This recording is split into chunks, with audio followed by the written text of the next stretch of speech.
Well, Drew, obviously this game was some missed opportunities. I know you're disappointed after this one. No, very disappointed. Felt like we were certainly prepared for this game, prepared for this opponent. We knew how good they are. We knew how physical they were.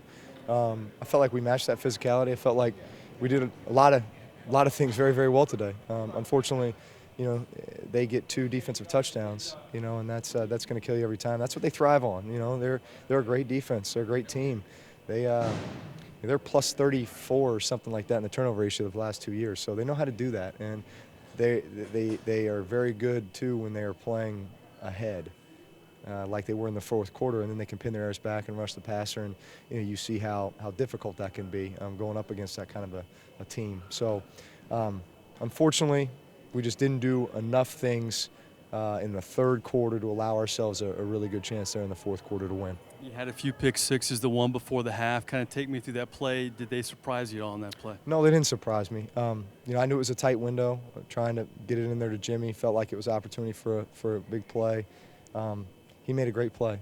You got to give him credit. Ahmad Brooks caught it on his fingertips and then took it to the house. And that's you hate those, especially in that situation. It can't happen. Bottom line, it can't happen.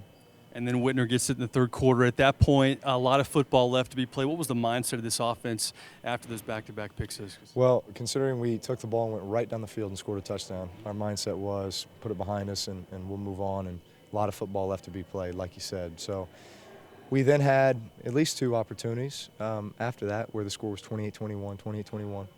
And we were going to go down and tie that game and put together, a drive, but just not enough to get into field goal range or get points. And unfortunately then they were able to go down and get a field goal and made it a 2-possession game. And then your philosophy changes a little bit because you got to push the ball down the field a little bit, and that's what they bank on.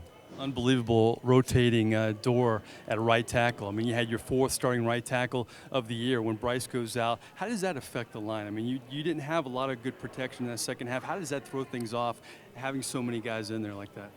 Well, it's part of the game, unfortunately, and to the credit of the offensive line, they're such a great group, that's really had a lot of continuity, over the last, few years that, hey, if there is a situation where a guy gets banged up or what have you, they all kind of rally together and they protect as a group. It's never just, kind of 5 individuals. It's five men together.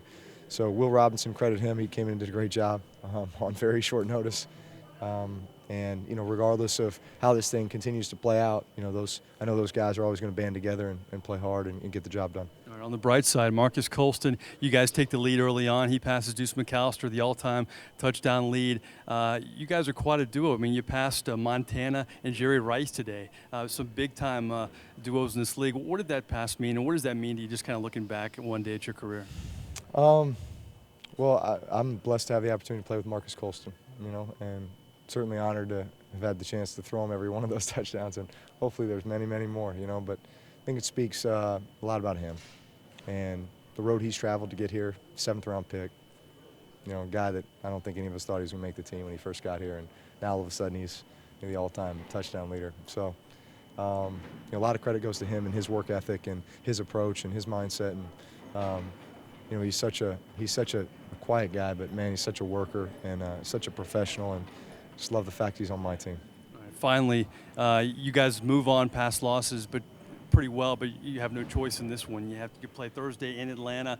Just talk about what a tough turnaround that is. I mean, they have the same thing, but that's not easy in the NFL.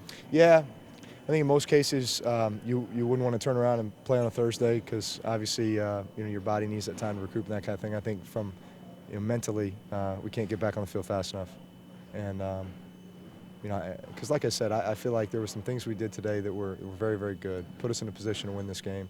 And unfortunately, we understand the things that got us beat. We can correct those and, get back on the winning track. And there's no better way to do that than Thursday night at Atlanta, divisional opponent, an opponent we're familiar with. And, obviously we know the gravity of this game. As always, appreciate your time. We'll see you in Atlanta. Thanks. All right, that's Drew Brees. On the bright side, again, Drew Brees keeps on streaking his 54th straight game with the touchdown pass, extending his NFL record. That's a story here in the Superdome. Back to you guys in the Louisiana Cat Studios.